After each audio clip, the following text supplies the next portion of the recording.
ශ්‍රී ලංකා පොදුජන පෙරමුණේ ජාතික සංවිධායක නාමල් රාජපක්ෂ හට අපරාධ පරීක්ෂණ දෙපාර්තමේන්තුවෙන් කැඳවීමක් ලැබී තිබුණා. ඒ පසුගියදා අත්අඩංගුවට පත් වූ සංවිධානාත්මක අපරාධකල්ලි සමාජික කෙහෙල් බද්දර පද්මය සමග සම්බන්ධයක් තිබුණා දැයි විමසීම වෙනුවෙන්. ඒ අනුව නාමල් අපරාධ පරීක්ෂණ දෙපාර්තමේන්තුවට පැමිණ ප්‍රකාශයක් ලබා දුන්නා.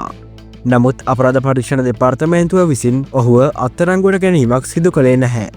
මේ අවස්ථාවේ ශ්‍රී ලංකා පොදුජන පෙරමුණේ පාක්ෂිකයන් විශාල ප්‍රමාණයක් අපරාධ පරීක්ෂණ දෙපාර්තමේන්තුව අසලට රැස්ව සිටියා.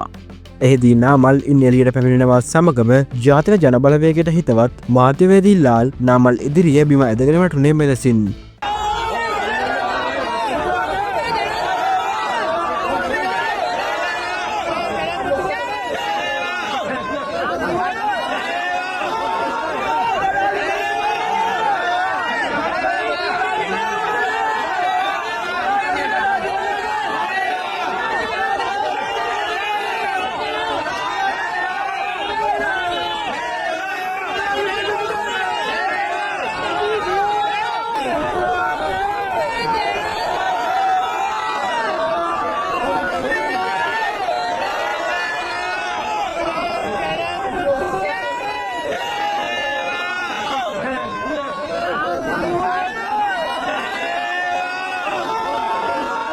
මෙහි නවතම පුවත් ඉදිරියටත් බලන්න සබස්ක්‍රයිබ් කරනදී සිටින්න අප සමග.